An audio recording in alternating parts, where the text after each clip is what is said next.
बिस्मिल्लाहिर्रहमानिर्रहीम। अस्सलाम वालेकुम डियर स्टूडेंट्स, मैं हूं आपका टीचर मोहम्मद ज़ुएब खान और आपको खुशामदीद कहता हूं आपके अपने यूट्यूब चैनल MZK मैथमेटिक्स में। कैलकुलस की इस सीरीज़ में आज हम पढ़ेंगे पीस वाइज डिफाइंड फंक्शंस। इंतहाई इम्पोर्टेंट और इंटरेस्टिंग टॉपिक है पीस वाइज डिफाइंड फंक्शन। ठीक है, नाम से ज़ाहिर है, बल्कि नाम ही काफ़ी है। सर, ऐसा फंक्शन जो कि हमें पीसेस में गिवन होते हैं वो क्या कहलाता है? पीस वाइज डिफाइंड फंक्शन कहलाता है। ठीक है, sometimes a function is described in pieces by using different formulas on different parts of its domain. बाज़ औक़ात हमें फंक्शन पीसेस में गिवन होते हैं। होता क्या है कि मुख्तलिफ फार्मूला अप्लाई किया जाता है उसके डोमेन पर, तो इस वजह से वो पीसेस में कन्वर्ट हो जाता है। और इसका बेहतरीन एग्जाम्पल और वेल नोन एग्जाम्पल है वो absolute value function. Absolute value function क्या है? एक पीस वाइज डिफाइंड फंक्शन है। अगर आपसे कोई पूछे कि पीस वाइज डिफाइंड फंक्शन के एग्जाम्पल दे दे, तो वेल नोन एग्जाम्पल वो एब्सोल्यूट वैल्यू फंक्शन ही है। ठीक है, एब्सोल्यूट वैल्यू फंक्शन क्या होता है कि एक्स एब्सोल्यूट हमारे पास एक्स के बराबर होगा अगर एक्स की वैल्यू ग्रेटर और इक्वल टू जीरो होगी। ठीक है, एंड एक्स एब्सोल्यूट जो है वो माइनस एक्स के बराबर होगा अगर एक्स की वैल्यू हम लेस देन जीरो लेंगे। बात की समझ आ रही है ना? अगर आपने डोमेन में वैल्यू एक्स की जगह पर वैल्यू लेस देन जीरो ले ली, -1 -2, तो ये दो इक्वेशंस आपको नजर आ रहे हैं, तो कौन सा लेना होगा? माइनस एक्स लेना होगा, ये वाला फंक्शन या ये वाला इक्वेशन लेना होगा। अगर x की वैल्यू नॉन नेगेटिव लेंगे, ग्रेटर और इक्वल टू जीरो लेंगे, तो फिर आपने x लेना होगा। सर, इसका ग्राफ किस तरह ड्रॉ होगा? चलो मैं आपको ग्राफ इसका भी बता देता हूँ कि किस तरह आपने इसका ग्राफ बनाना है। ठीक है, तो यहाँ पर देख ले, x एब्सोल्यूट की वैल्यू x के इक्वल होगी कब? अगर x ग्रेटर और इक्वल टू जीरो हम लेंगे, और x absolute negative of x के बराबर होगा अगर x की वैल्यू लेस देन जीरो लेंगे। बात की समझ आ रही है? तो ये x एब्सोल्यूट एक फंक्शन है ना, तो इसकी जगह पर मैं f ऑफ x भी लिख सकता हूँ। ठीक है ना, एब्सोल्यूट वैल्यू फंक्शन है ना, तो इसकी जगह पर हम फंक्शन f ऑफ x लिख सकते हैं ना। और आपको ऑलरेडी पता है कि f ऑफ x की बजाय मैं y भी लिख सकता हूँ, क्योंकि हमारे पास y जो है f ऑफ x के बराबर होता है। ठीक है, तो इस x एब्सोल्यूट की जगह पर मैं y लिख सकता हूँ, यानी x एब्सोल्यूट को मैं y से रिप्रेजेंट कर सकता हूँ। यानी डेट इज मैं इस तरीके से लिख सकता हूँ। बात समझने की कोशिश करें, इंतहाई आसान है। देखिए, समझने की कोशिश करें कि मैं इस तरीके से लिख सकता हूँ कि यहाँ पर y जो है y बराबर होगा x का कब? अगर x की वैल्यू ग्रेटर और इक्वल टू जीरो हो, एंड y जो है वो नेगेटिव ऑफ x के इक्वल होगा if x less than zero हो। ठीक है, अब हम क्या करेंगे? ग्राफ बनाएंगे। ग्राफ के लिए हमारे पास एक टेबल होना चाहिए, उस टेबल में x की वैल्यू y की वैल्यू होनी चाहिए, तभी हमारे पास ग्राफ बनेगा ना। ग्राफ में आपको ऑलरेडी प्रीवियस लेक्चर में सिखा चुका हूँ। तो हम एक टेबल बनाएंगे, यहाँ पर इस तरह आप एक टेबल बना लेंगे। इंतहाई आसान है, आप इसमें x लिख दे ऊपर और नीचे y हो जाएगा। y का मतलब फंक्शन है। कौन सा फंक्शन? एब्सोल्यूट वैल्यू फंक्शन है। इस x एब्सोल्यूट को मैंने y से रिप्रेजेंट किया है। ठीक है, अब x की वैल्यू जो है वो मैं पॉजिटिव यानी नॉन नेगेटिव लेता हूँ, 0 लेता हूँ, 1 2 3 और चलो 4 भी ले लेते हैं। ठीक है, 4 तक मैं चला जाता हूँ। वैसे ग्रेटर देन जीरो ने तो आप अप टू इन्फिनिटी तक जा सकते हैं, इस टेबल को एक्सटेंड भी कर सकते हैं, लेकिन कम से कम अगर आप 5 वैल्यू ले ले वो भी ठीक है। अब यहाँ पर देख ले, x की वैल्यू मैंने 0 ली है, 1 2 3 4। सवाल ये पैदा होता है, क्वेश्चन यहाँ पर ये राइज होता है कि सर ये x की वैल्यू कहाँ पर पुट करेंगे? इस वाले फंक्शन में पुट करेंगे, ये ऊपर वाले इक्वेशन में पुट करेंगे, या दूसरे इक्वेशन में पुट करेंगे? चूंकि पीस वाइज फंक्शन है, पीस वाइज फंक्शन एक ऐसा फंक्शन होते हैं जिसमें एक से ज्यादा इक्वेशन आपको गिवन होते हैं। बात की समझ आ रही है? अब यहाँ पर देख ले, दो इक्वेशंस है, तो क्या मुझे y equal to X function लेना होगा या y equal to minus X लेना होगा? तो अब यहाँ पर देख ले, x की वैल्यू मैंने 0 ली है, 1 2 3 नॉन नेगेटिव ली है, तो यहाँ पर x ग्रेटर और इक्वल टू जीरो आ रहे हैं। ये कंडीशन जो है सेटिस्फाई हो रही है, तो जब ये कंडीशन सेटिस्फाई हो तो मतलब मुझे ये वाला फंक्शन लेना होगा, y इक्वल टू एक्स लेना होगा। ठीक है, अब मुझे x की जगह पर अगर मैं 0 पुट करूंगा तो y इक्वल टू जीरो के बराबर हो जाएगा। 0 पुट करने पर मेरे पास 0 आंसर आएगा। अच्छा, x की जगह पर 1 पुट करूंगा तो y इक्वल टू 1 हो जाएगा। बात की समझ आ रही है? तो 1 आ जाएगा। x की जगह पर 2 पुट करूंगा तो y की वैल्यू 2 हो जाएगी, 3 पुट करूंगा तो 3 हो जाएगी, 4 पुट करूंगा तो 4। इसको आप ऑर्डर पेयर में भी लिख सकते हैं। ठीक है, कि 0 पुट करने पर आपके पास 0 आंसर आ रहे, 1 पुट करने पर 1 आंसर आ रहे, 2 जब मैंने पुट कर लिया x यहाँ पर तो y हमें 2 आंसर दे रहे, 3 पुट करने पर इस फंक्शन का आंसर 3 आ रहे, और 4 पुट करने पर 4 आंसर आ रहे। अब बारी है एक और टेबल बनाएंगे, उसमें x लेस देन 0 लेंगे, क्योंकि यहाँ पर ग्रेटर आर इक्वल टू 0 है तो मैंने greater or equal to 0 values ले ली। अब यहाँ पर x लेस देन 0 है तो कुछ नेगेटिव वैल्यूज़ भी हम लेते हैं। अच्छा जी, एक और टेबल आप बना लेंगे, यहाँ पर आप लिख लें -1, -2, -3 और -4 तक चलो हम चले जाते हैं, ठीक है। अब यहाँ पर मैंने x की जो वैल्यू वो नेगेटिव ली है, तो कौन सा फंक्शन लेना होगा, ये ऊपर न्यूमरेटर वाला फंक्शन यानी y इक्वल टू एक्स लेना होगा या y इक्वल टू -x। अब इसकी कंडीशन को आप देख लेना, इन्होंने कहा कि अगर x की वैल्यू लेस देन 0 हो, अगर आप x की वैल्यू नेगेटिव लेते हैं तो ये वाला फंक्शन लेना होगा y इक्वल टू -x। बात की समझ आ रही है, y इक्वल टू -x। तो मैंने तमाम नेगेटिव वैल्यूज ले ली है, तो आप यहाँ पर y इक्वल टू -x, इस x की जगह पर आप नेगेटिव वैल्यूज पुट कर ले। तो अगर मैं -1 पुट करता हूँ तो मेरे साथ क्या आंसर आ रहे, 1 आ रहे। -1 पुट करने पर मेरे साथ आंसर 1 आ रहे। इसी तरीके से -2 अगर मैं पुट कर लूँ, इस x की जगह पर -2 पुट कर ले तो माइनस इंटू माइनस प्लस, तो y की वैल्यू क्या आ रही है, +2 आ रही है। तो -2 पुट करने पर +2 आंसर आ रहे, -3 पुट करने पर 3 आंसर आ रहे, -4 पुट करने पर +4 आंसर आ रहे। तो ये टेबल भी बन गया। इसको आप ऑर्डर पेयर फॉर्म में लिखना चाहते तो भी ठीक है, -1 पुट करने पर 1 आंसर आ रहे, -2 पे 2 आ रहे। जब मैंने फंक्शन को -3 वैल्यू दे दी तो मुझे फंक्शन ने 3 आंसर दिया। अच्छा जी, -4 पे 4 आंसर आ रहे। तो अब हम ग्राफ बना सकते हैं। वाई प्लेन को ड्रॉ करना होगा, ये हमारे पास x एक्सिस हो जाएगा, यहाँ पर हो जाएगा y एक्सिस, यहाँ पर है नेगेटिव x एक्सिस जिसको x प्राइम से रिप्रेजेंट किया जाता है, यहाँ पर नेगेटिव y एक्सिस जिसको y प्राइम से रिप्रेजेंट किया जाता है, ठीक है। अब हम इसमें वैल्यूज़ लिख देंगे, दरमियान में होता है ओरिजिन के राइट साइड पे पॉजिटिव वैल्यूज़ होती है, +1, 2, 3 और 4 तक चले जाते हैं।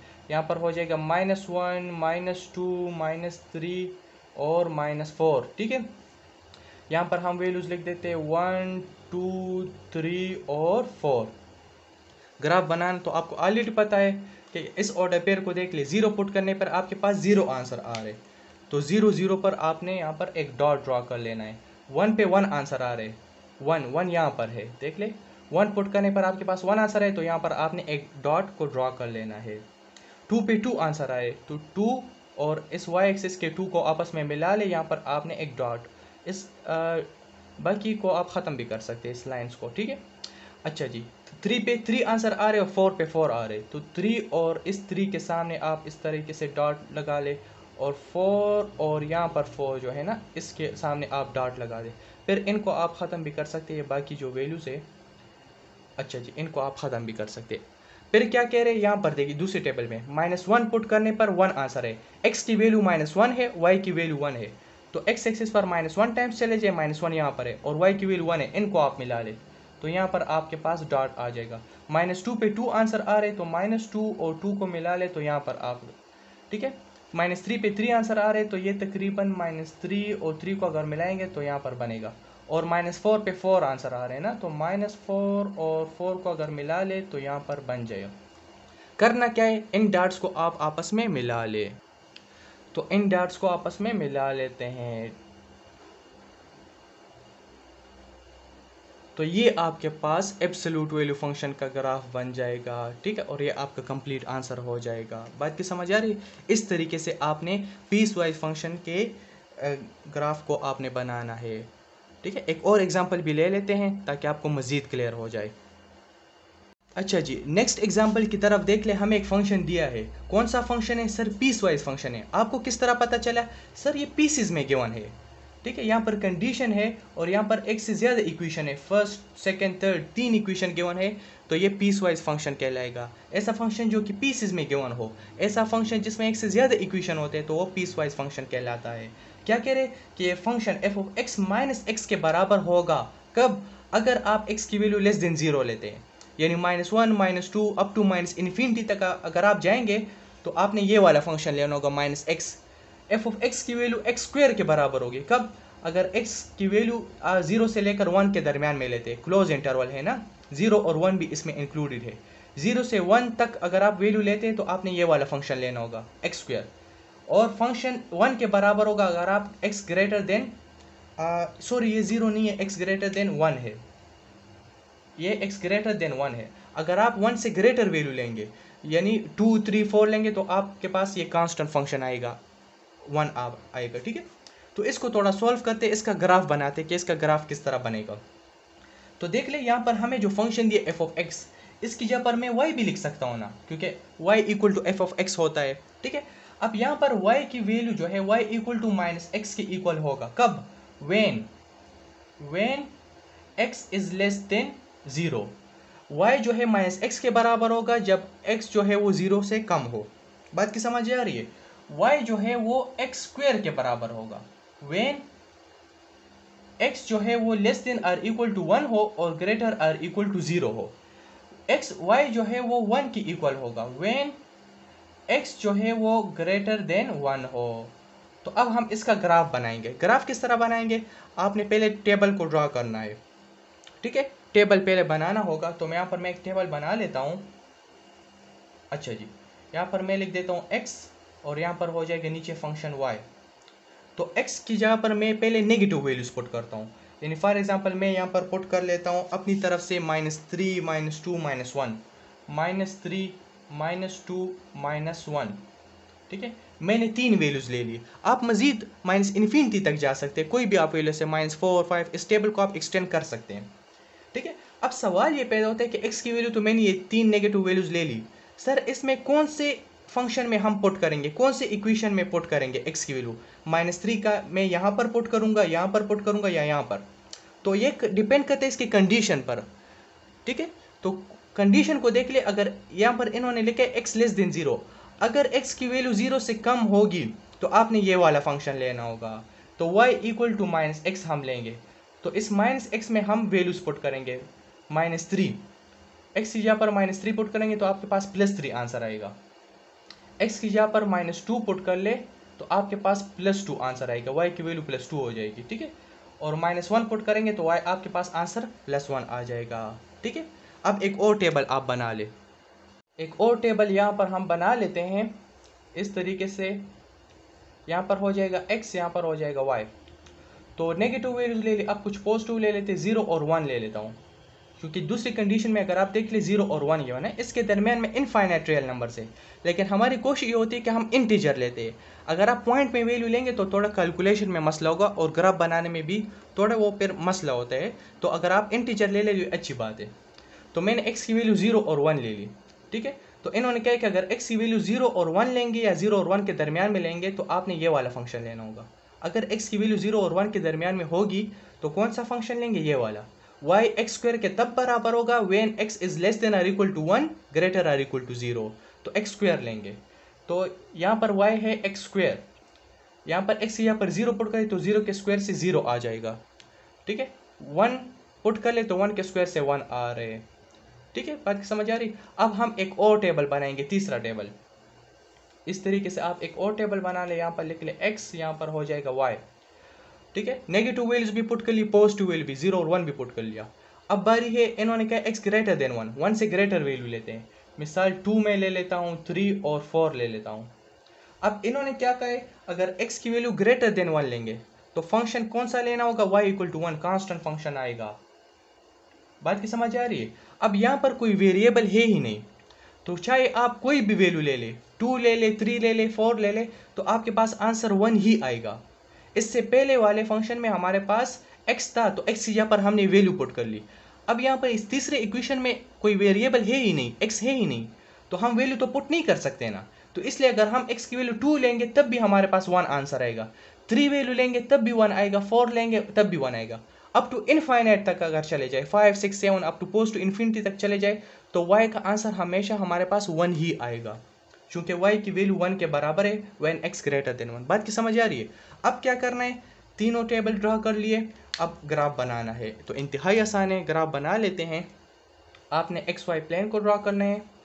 एक्स एक्सिस हो जाएगा, यहाँ पर हो जाएगा वाई एक्सिस, ये एक्स प्राइम हो जाएगा, यहाँ पर हो जाएगा Y prime negative Y axis. ठीक है, तो हम यहाँ पर वैल्यूज ले लेते हैं, 1 2 3 और 4 तक गए हैं, चलो 4 ले लेते हैं, और नेगेटिव में -3 तक गए तो -1 -2 -3। अच्छा जी, फिर क्या कर लेते हैं, 1 y की वैल्यू जो है वो 3 तक है ना, तो 1 2 और 3 तक चले जाते हैं। अब देख ले, बात समझने की कोशिश करें। -3 वैल्यू पुट करने पर x की वैल्यू जब -3 थी तो y की वैल्यू क्या आई थी 3, तो -3 और 3 इनको मिला ले, -3 और 3 इनको आप इस डॉट से मिला ले। अच्छा जी, -2 पे 2 आंसर आ रहा था तो -2 और 2 के सामने डॉट लगा दे, यहाँ पर आपके पास आ जाएगा -2 और 2। -1 पे 1 आंसर आता है, यानी x की वैल्यू -1 और y की वैल्यू 1, x की वैल्यू -1 और y की वैल्यू 1, इन दोनों को मिला ले तो यहाँ पर डॉट बन जाएगा। फिर क्या करें, 0 पे 0 आंसर आ रहा था तो इस 0 के ऊपर आपने डॉट लगा देना है। 1 पर 1 आंसर आ रहा था तो 1 और 1 को मिला ले, 1 और 1 को मिला ले तो यहाँ पर आप डॉट लगा देंगे। 2 पुट करने पर x की वैल्यू जब 2 थी तो y का आंसर 1 आ रहा था, x की वैल्यू 2 और y का आंसर 1, तो इसके सामने आप डॉट लगा दें। 3 पुट करने पर भी 1 आंसर आ रहा था, 4 पुट करने पर भी 1 आंसर आ रहा था।